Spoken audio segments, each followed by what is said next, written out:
when I was a commissioner, I was in and out of the MCC a lot. Okay. You know, Okay. you guys were good. We did a couple of programs in. Good morning, everybody. Good morning. Good morning. Good morning. I'm sure my twin brother came out earlier and gave you the ground rules, the forum rules.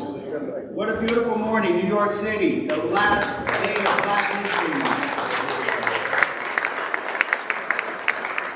Thank you for coming out. We've been doing this for a number of years.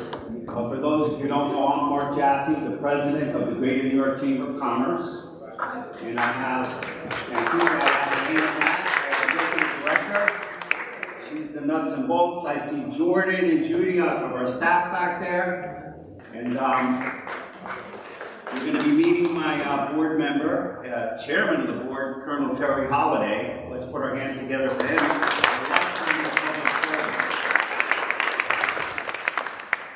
This building we're in, this library we're in, the General Society of Mechanics and Tradesmen, it's almost as old as our country.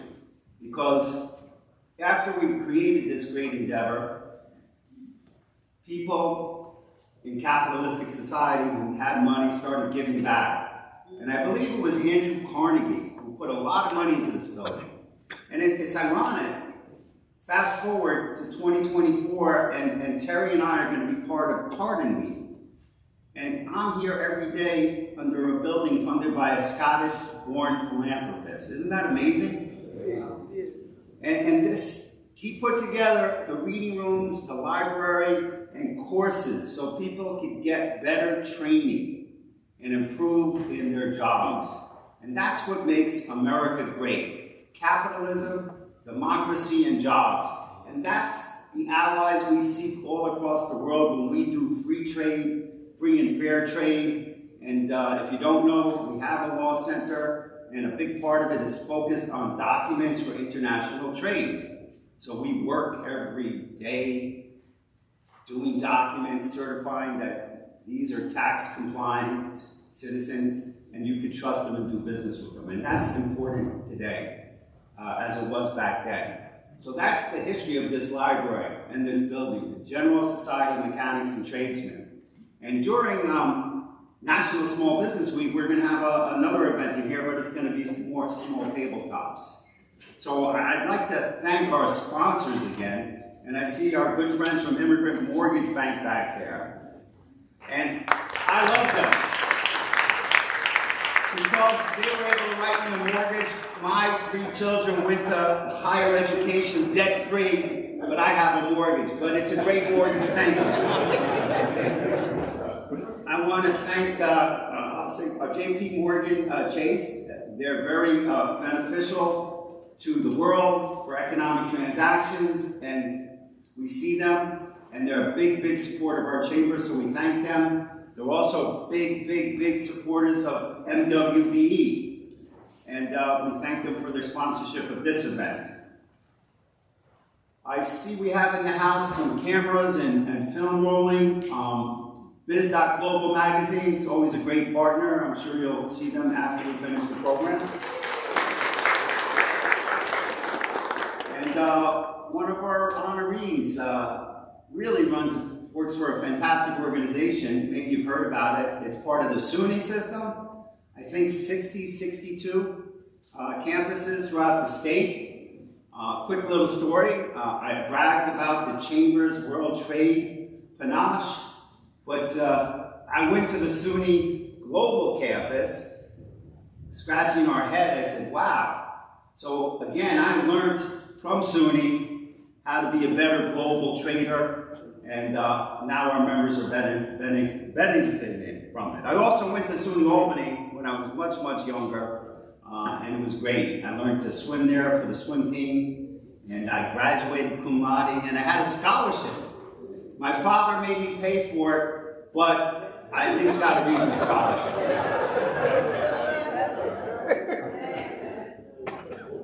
So we have a program here, but I think we can kick this off. Bill McCreary used to be on our board, and he was a great friend and a mentor. And we honored him for Black History Month many years ago, one of our first honorees. In fact, in the program, you can see some of the iconic honorees, and I'll never forget General Joseph McNeil. And we were doing that event up in Harlem. General Joe, I'm going to get right to that. And I was so impressed by the way he spoke, the way he carried himself. General Joseph McNeil, and the history of this young man, he was one of the students that sat at the counter in Greensboro through intimidation. They poured ketchup on his head. They called him names, he and his friends, his 3 friends. And now I know why there was no violence that day, and the message got stronger and stronger, because the character of that man, freedom, democracy, hard work, General Joseph McNeil. He was one of my favorite, most memorial Black History Day members. But we have another one here. James Ford. James Ford won the Bill McCreary Legend Award last year. And I don't know if you'd like to say a few words about our friend, Bill McCreary. Yeah, sure.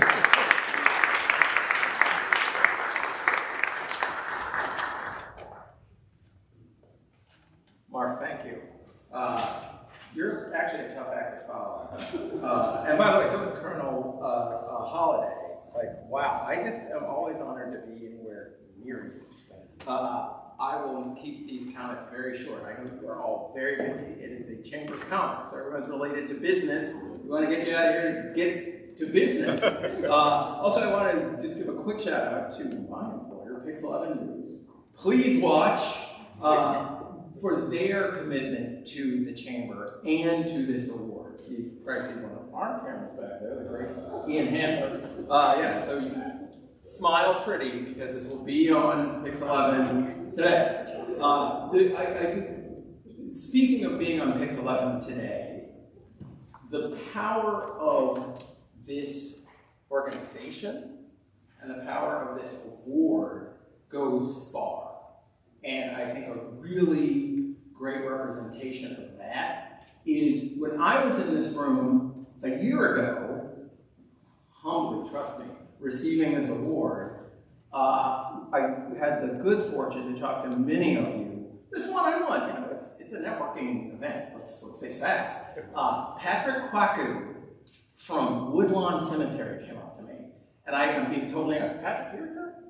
I'm being totally honest. I was like, nice, really nice guy. And I was like, okay, this is great. You know, let's tell me more about you. You wanted to talk more about Woodlawn Cemetery. I was like, really? And I was fascinated because, as it turns out, I'm a journalist. There's so many remarkable stories there about the people who are there. But my first thought was, the people who are here, their stories were told as they lived them, and they're not being told now. But in fact, quite different. Those stories go on, and many people, I'm struck by how many people are there, repeatedly go there to engage with Miles Davis, with Duke Ellington, with these great, great icons of the American story. So, based on that conversation that I had at this event, I pitched it to the powers that be at Pix 11, and they said, you know what? We should wrap up Black History Month with that story. So, folks, tonight, that story is airing. That tells you. I just think it speaks to the power of this event, of this award, and definitely to this organization. So I cannot thank the Chamber enough for their investment in the city and in all of us. And thank you for being here. Thank you.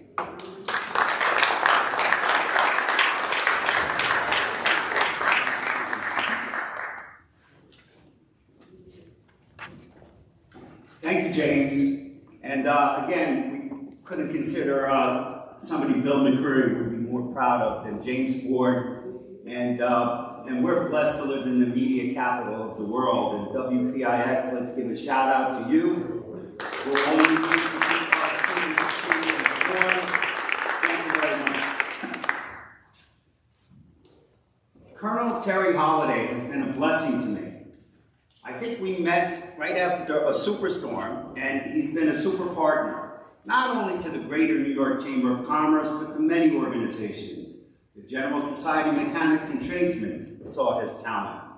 He also is well loved because he served as the Commissioner for Veterans here in New York City, and he rose to the rank of Colonel. He's retired now in the United States Air Force. Here is an American hero. And I'm going to bring Colonel Terry Holliday up because he's our host of the day, the morning. And it's, as Mr. Ford pointed out, this is the last day of Black History Month 2025. And it's going quickly. So we all need to start preparing for Black History Month 2026. And I'm putting you all in charge of that. I'm not sure if we have a representative from Kirsten Gillibrand's office here, Jacinta. I don't know if you'd like to come up for a minute, but we met with Jacinta. She's the new Manhattan Regional Rep, and there are so many good programs, and I think Mr. Holliday will testify to this, not only to help veterans, not only to help those who were hurt by 9/11, but to train and help small businesses. So we're really blessed to have you. We're really blessed to have a strong voice in Washington, D.C. on behalf of all New Yorkers. So we appreciate that. There's copies on the desk. Jacinta.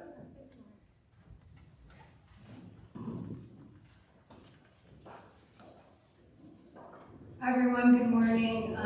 As Mark mentioned, I'm from Senator Gillibrand's office covering economic development, infrastructure, energy, and environment. And so definitely feel free to reach out if our office can be of assistance.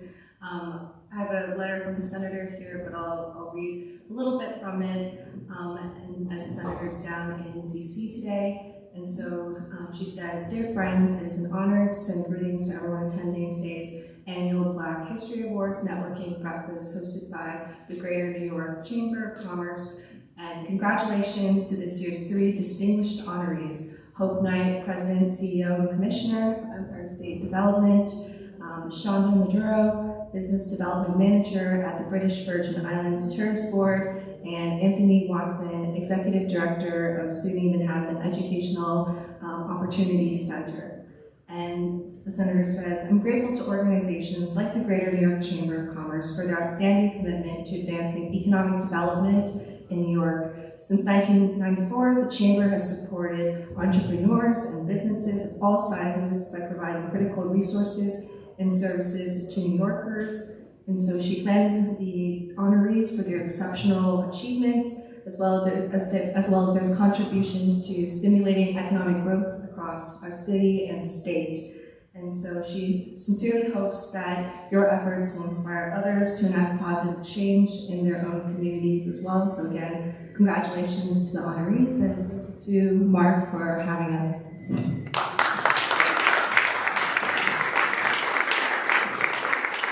I will frame that and put it in our office. I also see my good friend Jordan. He works with Governor Kathy Hochul's office. So if you ever need anything done and you think you need anything done, just call our office. We'll digest it and we get right back to you, because we go to the agencies, we go to the leaders on your behalf, and we certainly appreciate your support. Now, I'm going to turn it over to our host, Colonel Terry Holliday.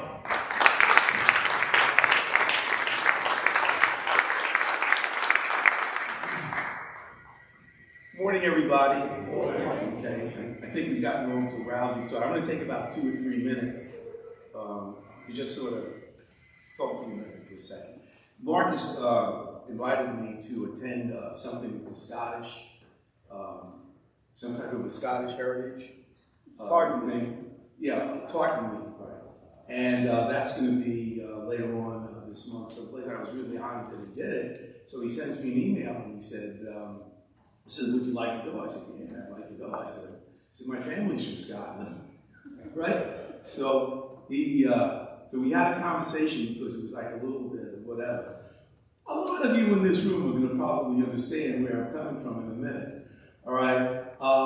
My mom's side of the family, everybody came up here from Jamaica, no, Panama, by way of Jamaica, by way of Panama and New York in 1923, just prior, about 1922, I think. No, 23, because the Immigration Naturalization Act took place in 1924. So everybody came up and said, hey, Mom, how you know, that type of stuff, right?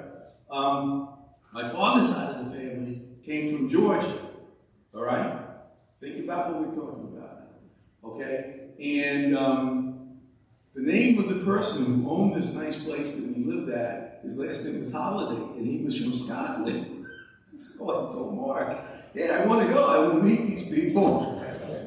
We didn't meet under the best of circumstances, but I intimated this was the guy who owned my family, 2 or 3 generations ago, and that was, but that's what America is all about. We start to move on. I want to give all of you some homework, okay?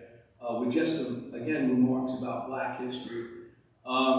Frederick Remington, ring a bell with many of you, any of you? The artist, Frederick Remington, the guy who did all this stuff out west and with the cavalry. He said, well, I grew up seeing those images. And I said, oh man, they were like really good. And John Wayne leading the charge and everything else.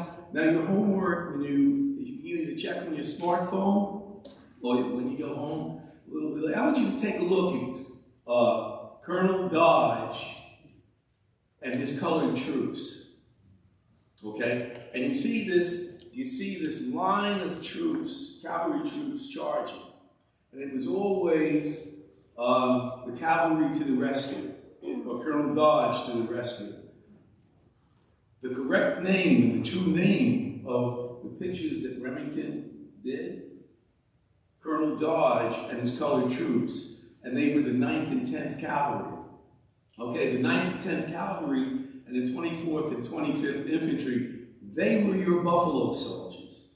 Okay, and they were slaves, freemen, everybody else who was in there serving during the Civil War, and afterwards they got everybody else together. I think you need to take a look at that, and I think it's important that we understand where we are in history today. All right? There will be, at least for the time being, and I hope before I die, some of these things change. All right, that we will begin to have again, as we have had, military senior people attending these things, whereas now they can't. All right, and it's going to be organizations like the Greater New York Chamber of Commerce to have these things where we can have a Black History Month, where we can have an Asian History Month, where we can have Hispanic Month, where we can have Pacific Islanders Day, all right? There was, I don't know exactly where it came from. I thought it came from the atom bomb, but it didn't. It predated that. Have you ever heard the expression, the genie's out of the bottle? Yeah. The genie's out of the bottle when it comes to things like Black History Month, okay? I was a history major at St. John's University, which, by the way, I was wearing a red and white hat today. It was a St. John's alumni hat. I'm walking down the street, people thought it was a MAGA hat, I thought. I gotta figure out what that, I'll probably go back and burn that hat today. But in any event, I was a history major at St. John's University. And as I grew up, I was born in 1947. And as I grew up in the John Ford movies, a lot of the Westerns, some of the things that took history, bent it out of shape and gave it the Hollywood shape, and then things came out. And so I thought I understood stuff, but it wasn't until I started studying history at St. John's, and particularly now as I'm retired and I'm reading about Sam Adams, Sam Adams, who I've come to respect, Alexander Hamilton, who while I admire him, he was a little flaky, okay? But he came up with some very good ideas, the central bank and everything else, and because he was a man of color, okay, in those days. But you're looking at these things that we realize they got it all wrong, okay? I think if you were a person of color and you read history books as you were coming through school and you were educated in the United States, your folks played no role in the development of this country, all right? And that was not the case. And it's events like this that reinforce what we're doing, all right? So I'm off my remarks for just a couple of seconds. Oh, one other thing. I'm wearing this red bow tie is Kappa Alpha Psi. If you remember the Divine Nine or something, how you came across as being a notable person. I'm just kidding. But that, and I'm wearing my Kappa button, but I'm also wearing a military ribbon. Okay, and those are the important things for me. But what I'd like to do before we just break into it, and this is going to be real quick, for Black History Month, I don't think we cannot exclude General C.Q. Brown. And I don't know if you know who he is, but C.Q. Brown, we met him. My only mistake in life is introducing him to Mark. But we met him several years ago. Wonderful man, wonderful man. And he was the chairman of the Joint Chiefs of Staff, only the second one behind Colin Powell, okay? And this chairman serves as the president's principal military advisor. And he was let go about 3 months ago, all right? 3 weeks ago, 2 or 3 weeks ago. What I would say is let's honor him for his service to the United States, his service to the Air Force, his service to the defense of this country. Let him not be forgotten. And I'm going to try to convince Mark that we should honor him next year, okay, in this.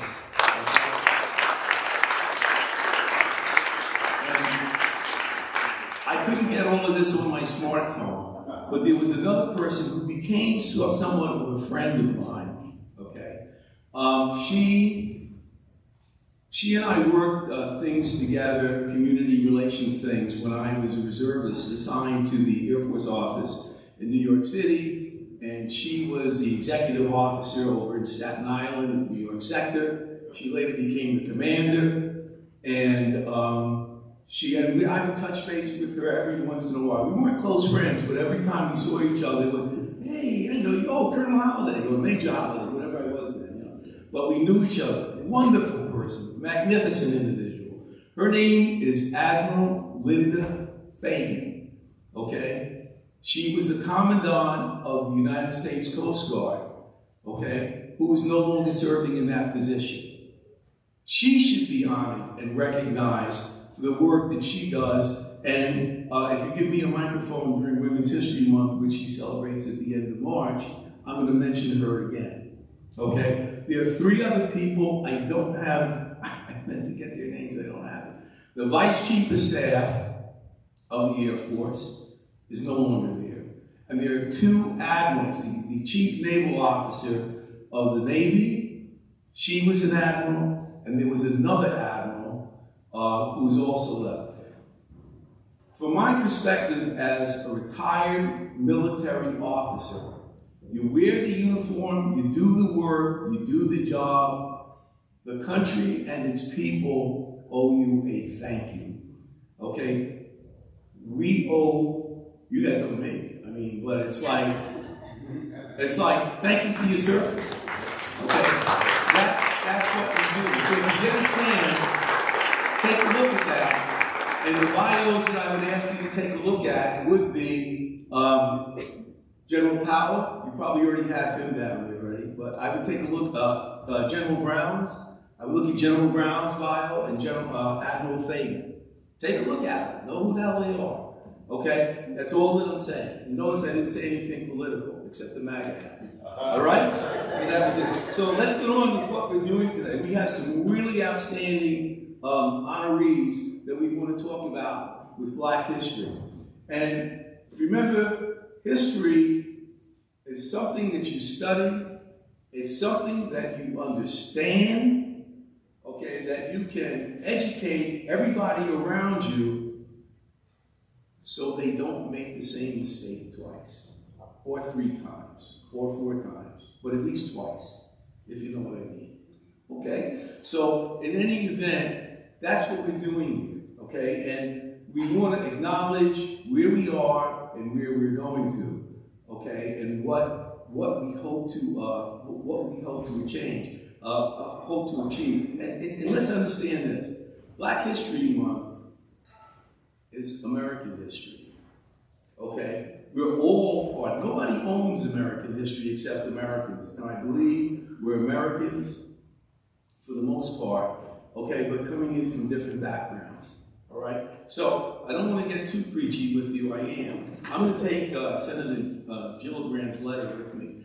You can let her know I sat on her committee to choose candidates for military academies about 4 or 5 years ago. There was a West Point grad that she had doing some things, and of course she doesn't remember me, but it's like whatever, okay?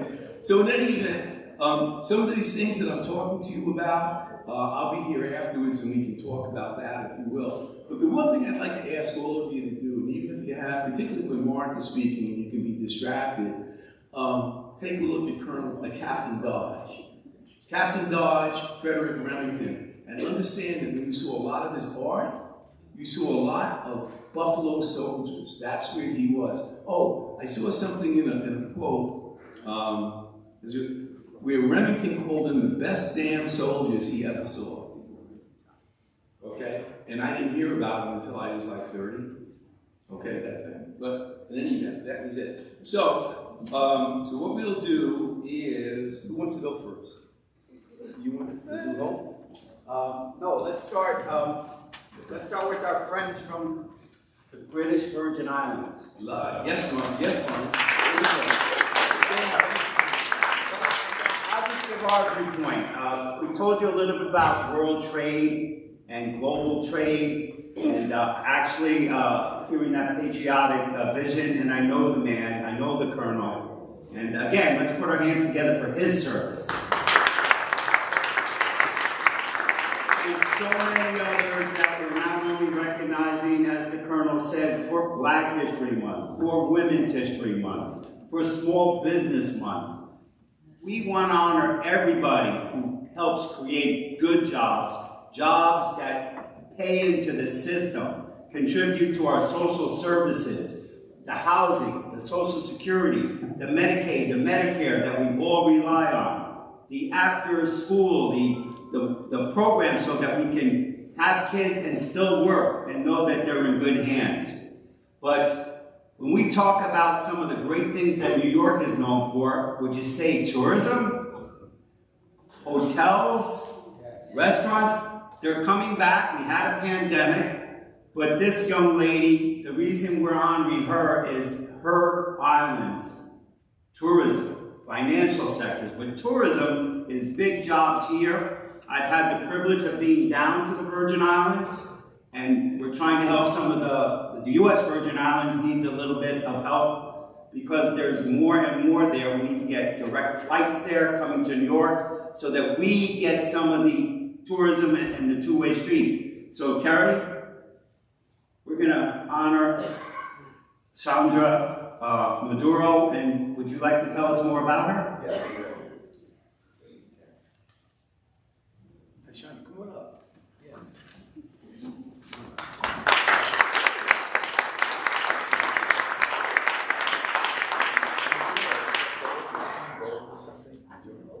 Yeah, I just know when you have plantains, it's either plantain and Maduro, right? It is sweet plantains. Yes, that's it. Okay, so correct me. You're a passionate individual whose journey reflects resilience, ambition, and a deep connection to her roots. Born and raised in the British Virgin Islands, I knew the British Virgin Islands did, but I didn't really pay attention. No, I do.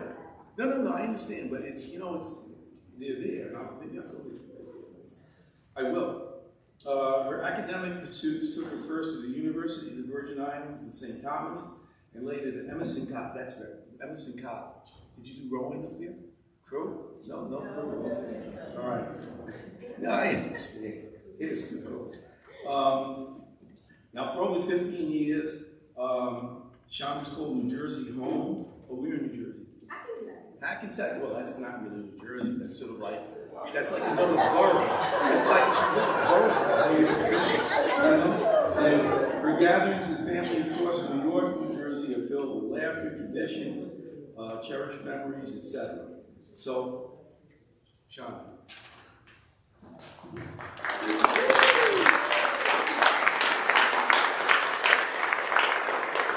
Well, a pleasant good morning, everybody. Good morning. The weather's actually not bad today, no. Meanwhile, it's like in the 40s. So we're getting there, not the Caribbean, but hey, we'll work with it. Well, first of all, I want to start by thanking the Greater New York Chamber of Commerce for this incredible honor and for bringing us together to celebrate Black history. I am humbled to share the spotlight with others, Hope Knight and Anthony Watson, and to be in the presence of leaders like Mr. Holliday, Terrence Holliday, and I'm not sure if Mr. Hulse is here, George Hulse, but nonetheless, certainly a pleasure to be in your presence. It feels fitting that we gather here at the General Society Library, a place that holds the stories of so many who came before us. As a Black Caribbean woman, I am reminded that our history is not just written in books, it is lived, shared, and carried forward by each of us. I was born and raised in the British Virgin Islands, not the US, but the British, a place where over 70% of the population is Black, and where several businesses in the tourism industry, the largest employer in the territory, are locally owned and operated, even to this day. Growing up in the BVI, I was immersed in a very vibrant sense of community, resilience, and pride in heritage. For me, Black history is not just a month or a series of events. It is a living, breathing narrative that shapes who I am and how I move through the world. It is the story of my ancestors who endured unimaginable hardships, yet found ways to thrive, create, and build legacies. It is the story of my wonderful parents. God bless you. I'm such a quiet lady. I really am. You know, my other half, we're practicing, I'm going through it. And I was like, I'm going to get emotional, like this one. He was like, but that's everything. I was like, so be it. But anyway, it is the story of my amazing parents who instilled in me the values of hard work, integrity, service. They do a lot of service. The importance of family, staying connected to my roots, and keeping the main thing, my father. Day in, day out, that's his thing. Y'all keep the main thing. Don't embarrass us. Be respectful. That's my father.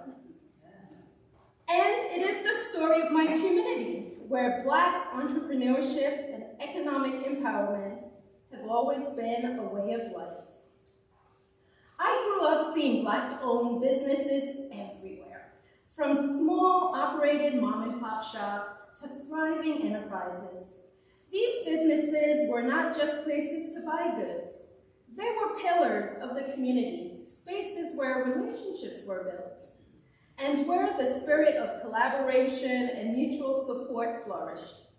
This environment taught me that economic empowerment is not just about wealth, it's about ownership, self-determination, and the ability to create opportunity for others.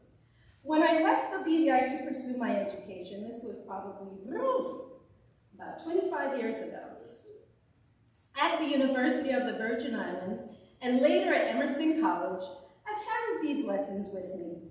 My journey took me to right here in New York, where I initially spent 15 years in the travel industry, helping people create unforgettable experiences. I just love to travel. Who else does? You know, it teaches us a lot when we travel and explore other countries and their way of lifestyle. Love it. Now, as the Business Development Manager for the British Virgin Islands Tourist Board and Film Commission, I have the privilege of showcasing the beauty and culture of my homeland right here in the Northeast. And to be honest, admittedly, living relatively close to several family members like my cousin Camila in New York and New Jersey was a major magnet that brought me here. But my story is not unique. It is a reflection of the countless Black women and men who have dared to dream, who have worked tirelessly to create opportunities for themselves and their communities. It is a testament to the power of resilience, ambition, and the unwavering belief that we can shape our destinies. Today's event is therefore not just a celebration of Black history, it's a testament to the power of connection and collaboration. From the small businesses in the BVI to the thriving enterprises right here in New York, our history is built on the strength of our networks and our ability to uplift one another.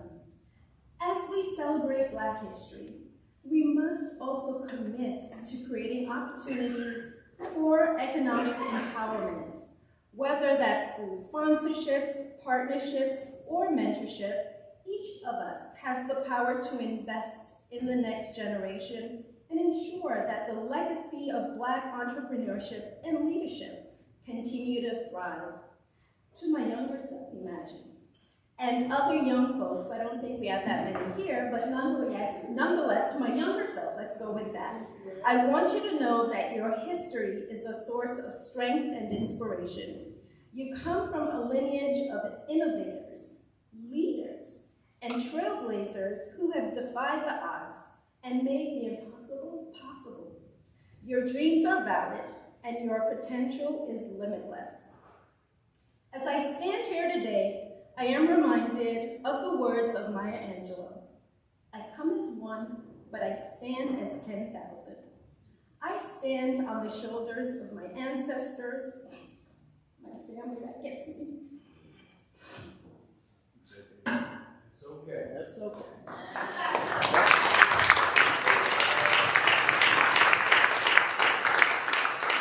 That's how connected we are, you know? And they're not able to be here because they're back in the BVI. So that's why I'm quite emotional. But I stand on the shoulders of my ancestors, my family, and my community. I stand as a very proud Black Caribbean woman, deeply connected to my roots and committed to fostering connections, creating opportunities, and inspiring those around me. Black history to me is a celebration of our past, a reflection of our present, and a blueprint for our future. It is a reminder that we are stronger together, right? We are stronger together, that our stories do matter, and that our contributions to the world are invaluable. As we leave here today, let us remember that Black history is not just something we celebrate. It is something we live and create every day. Let us continue to build bridges, uplift our communities, and ensure that the next generation can stand on our shoulders and reach even greater heights. Thank you. Thank you for this incredible honor. And thank you for letting me snot a little bit. And thank you for allowing me to share my story. So now, let us continue to celebrate, uplift, and empower one another as we write the next chapter of Black history together. Thank you. Yes, that was a heartfelt and warm speech, and it touched jobs, family, economic development, and that's why we're all here together. And for your leadership in tourism and economic development, I don't think we could have picked a much better honoree. Let's put our hands together for Tom.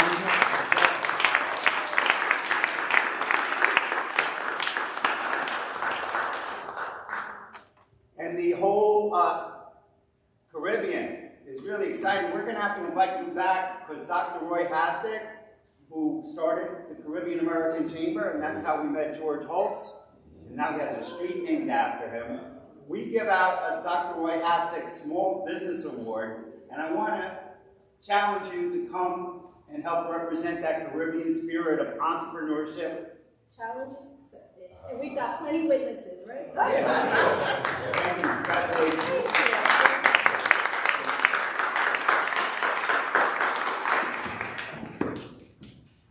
So we're going to bring up our next honoree.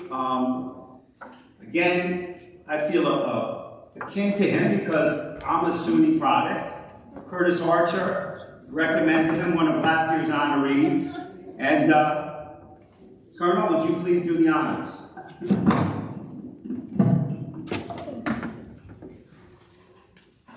All right, Anthony, come on up. Do we have a name? No, right. Okay, all right. Here's Anthony Watson. He holds a Master's of Social Work from Hunter College, the City University of New York, and training certification in seminar field instruction. He has a BA in business from MMC and an MBA from the University of Chicago, the Booth School of Business. He's connected, we're sort of connected, we were talking about it earlier. He's connected to one of my fraternity brothers that many of you may know, Calvin Butts, Reverend Butts up with the Abyssinian, was up with the Abyssinian Baptist Church. He was one of our 50-year brothers. And I got a picture of the two of us in our white jackets. And yeah, so, and then, I have one where he was appointed, and I don't know if he's still in this position, the Executive Director of the Manhattan Educational Opportunity Center. And you're an acting dean or dean now? He's the Dean of Adult Continuing. He's not doing that anymore. I had a lot of jobs. Yeah. Here's a gainfully employed Anthony Watson.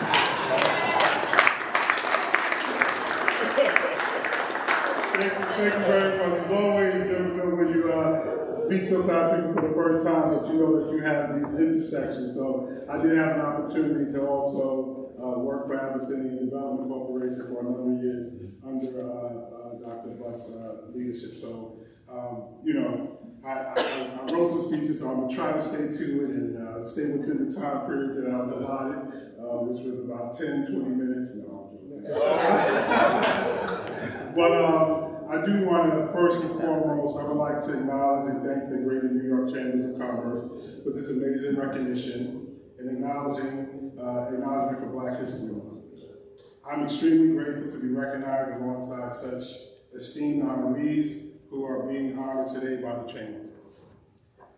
When I was a little kid, and I'm gonna just give a little story, I'll try not to get emotional because you know these things are extremely touching. But when I was a little kid, I would pretend to speak in front of large groups of people to accept an award, never thinking that this pretend moment one day would become a reality.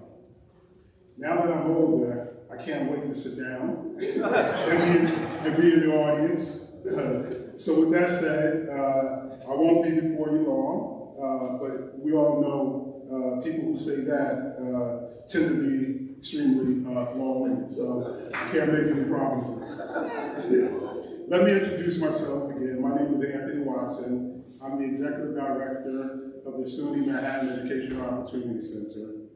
The Manhattan Educational Opportunity Center delivers student-centered academic and workforce development programs and serves as a gateway to further educate and career opportunities for adult learners in the New York City area.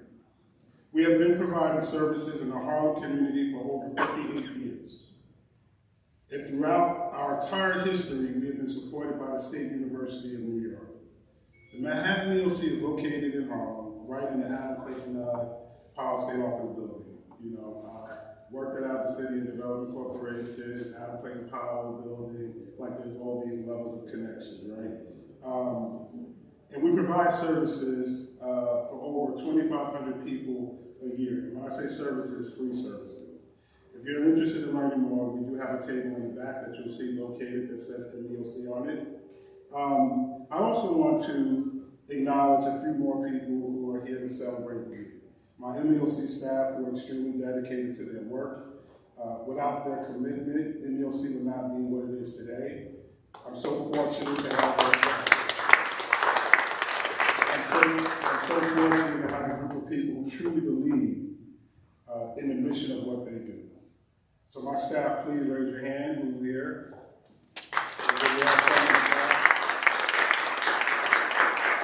Then, there are a few friends in the room.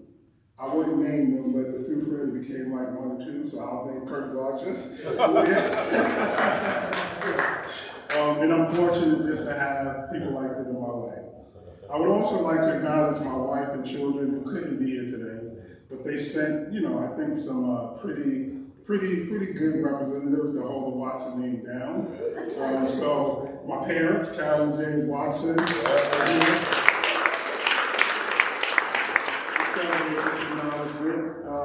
mom and dad, please raise your hand. I think people kind of saw you already.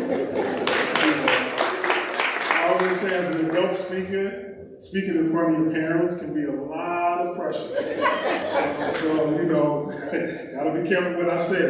We won't go politics either. So, all jokes aside, I'm very fortunate and blessed that my parents are here today. Not just in the room, but in life. Able to continue seeing their grandchildren grow, witnessing the success of their grown children. When I think about Black History Month, it's a time to honor legacy, achievements, and contributions for Black individuals throughout history. It's about recognizing the struggles and triumphs that have shaped not just Black communities, but the world. I am going to speak about my life and the impact my family has made on me.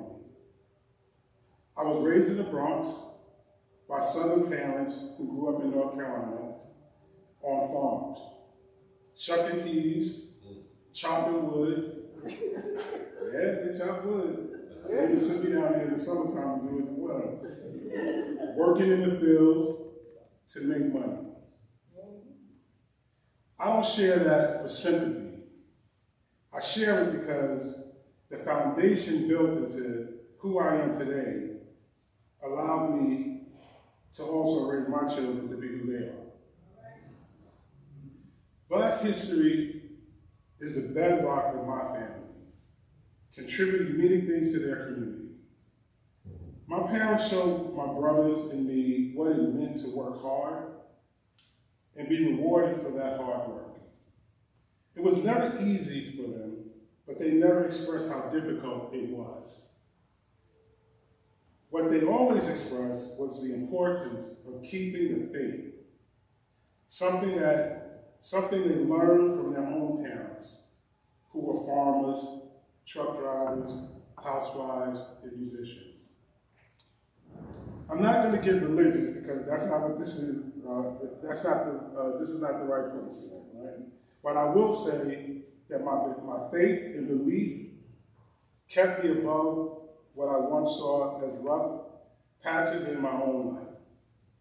Whenever I faced challenges, there was always a presence around me to lift me up. I know not everyone in the room may feel the same way. We all have different walks of life. But my journey came with struggles, and I was always taught to keep the faith. I had amazing grandparents, but my grandmother's seal was truly remarkable. She lived to be 101 years of age. That's a blessing. She passed away a couple of years ago. And left a legacy like no other. She played the piano for the same church for 75 years. She and my grandma and grandfather raised 9 children in the South. My father also, his parents raised 10 of them. And my grandmother taught piano lessons to so many. But she wasn't just teaching music. She was passing down life lessons that help people navigate through their own journeys. As I accept this recognition, I do so in honor of my grandparents and my parents, who have taught me the value of life, what it truly means to be present and to serve. We may not have had a lot of money, but one thing we always have is love and a commitment to doing good and being good. Another lesson they instilled in me was to serve, not just to serve, but to do so with an impact that creates change and contribution to our community. Today I'm doing the work that means the most to me, educating those most in need and opening doors of opportunity to individuals seeking a better future, that they can walk through the doors, just as others once poured into me. Thank you again, once again, Chamber, for this recognition, and to all those who came out to celebrate the honorees in their achievements. Be blessed and find a way to pour into others.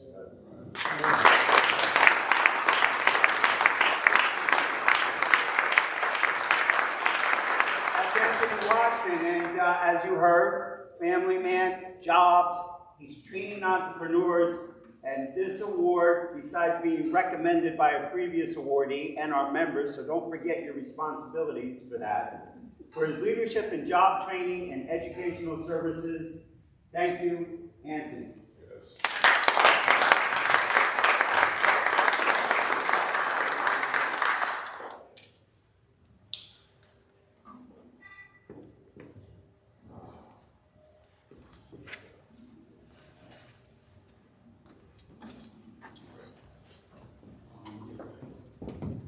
Okay, so, good morning. I think this is a great day. It's a great day for New York. It's a great day for Black history. It's a great day for American history. There's a lot going on in the world, but we are truly the global capital in this global city. But in our great empire state, we must create jobs and economic development. We must have resources. We must have people that listen from Buffalo all the way out to the Hamptons. What do we need? And we're glad to be a part of that. So I've been doing this, as you can see from Kirsten Gillibrand's letter, the United States Senator, since 1994. So let's put our hands together for the great New York Chamber. Last year, 2024, our chamber was acknowledged by President Joe Biden for a legacy and a lifetime of service, doing just what we're doing today, acknowledging family, values, entrepreneurship, and jobs. So along the way, we all heard about an up-and-coming star. The commissioner was in Queens, and Jamaica has never been the same. I'm sure she can tell you a little bit more about that, but her talents were realized. Governor Hochul selected her to head the Empire State Development Group. They have so much going on, but one of the greatest things I think you do is you have educational programs to help businesses and entrepreneurs get better. I mean, you have dozens throughout the state. And we would like to work more with you right here in this location, the Greater New York Chamber of Commerce. And again, let's acknowledge Helena Nat, our Executive Director, working very closely with the Small Business Administration since the COVID pandemic. Our webinars, the knowledge that's on our website, chamber.nyc, is all there. And we became an official drop-in center, one of 10 in the nation, because we have people on staff that truly believe we need to help startups and entrepreneurs. We need to motivate startups and entrepreneurs. And why? Because it's all about the jobs. So I'd like to bring up my good friend, our good friend, the state's good friend, Commissioner Hope Knight.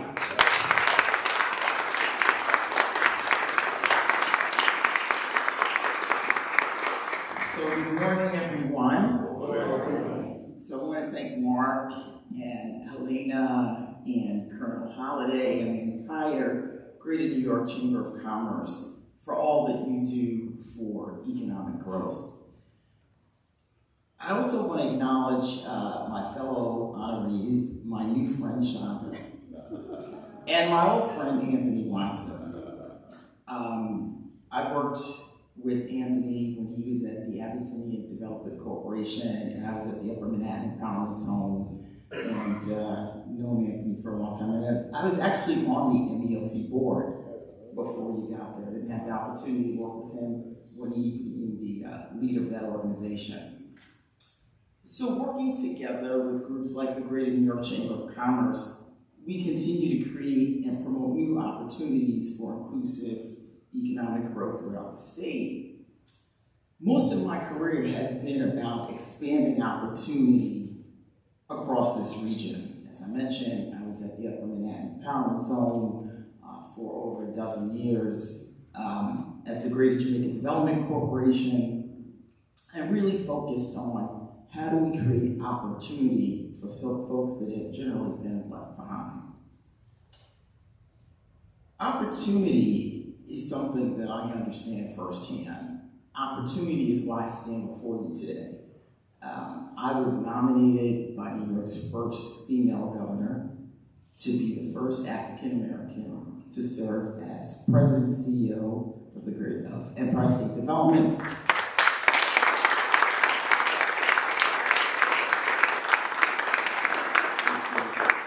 And commissioner of the Department of Economic Development. I have 2 jobs. And under Governor Hochul, we're making amazing strides. New York State is home to the nation-leading MWBE program that's administered by ESD. Last year, we achieved a 32% utilization rate of MWBE. And that equates to $3 billion in contracts to MWBEs. So, yes. We had, before I got to the agency, there was this backlog for certification. It took you a long time to get certified. And, sometimes more than a year. And, I went to the governor, I said, Governor, in order for us to really be able to help advance MWBE businesses to get opportunities, they need to be certified. They need to be certified quickly. The governor provided some resources. We put together a little SWAT team. Jenny Lowe is from the MWBE program. And we were able to clear that backlog in a year. So 4,000 MWBE applications were processed, certified, and now we can spend our time, we've got the certification process going, we can spend our time, how do we help businesses get contracts, because that's what it's all about. And so we have lots of resources to support businesses at every stage, and we particularly have resources to support businesses from underrepresented backgrounds. You have mentorship assistance, technical assistance, access to capital. And under Governor Hochul's proposed budget, we have even more programs to support businesses. AI, right? AI is powering many things in our lives today. And one of the things that we don't want to see happen is another digital divide. And so the governor is proposing something called Harmony AI. And what we're looking at doing 3 things. We're looking at providing training to underrepresented college students who, might not have the opportunity to access AI training, get mentorship, be paired up with top leading corporations involved in the AI space. The second thing we want to do is provide training for businesses so that they can understand how they implement AI into their daily operations. And so we have a network of entrepreneurial assistance centers around the state. And we're going to have training in those EACs for businesses to get a grounding and how to advance AI in their businesses. And the last thing we're going to do is we're going to dedicate $10 million to a venture fund that will be matched by another $10 million from companies like IBM and Army Square Ventures, so that underrepresented founders who are developing technology and AI have access to capital so they can be a part of this next revolution. So if you want to learn more about that, please come to our website. We're going to advance this so that folks really don't get left behind in this new digital environment. So, in closing, because I know I'm between you and networking some more, I just want to thank all of you for this recognition. I think it's a testament to what can happen when we work together. I want to thank you for your partnership. You know, on this last day of Black History, let's continue to advance the thoughts and opportunity that this month embodies. And, you know, let's continue to create jobs and create generational wealth. Thank you. Yes.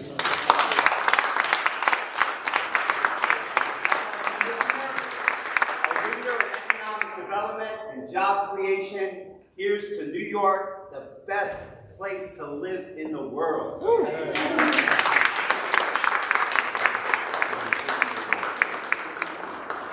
Okay, so I think the commissioner got it right. It's about networking, and we talked a little bit about Dr. Roy Hastic, who coined the phrase networking works. And I remember him talking about it in the early 1980s when I ran a company that helped nonprofits grow.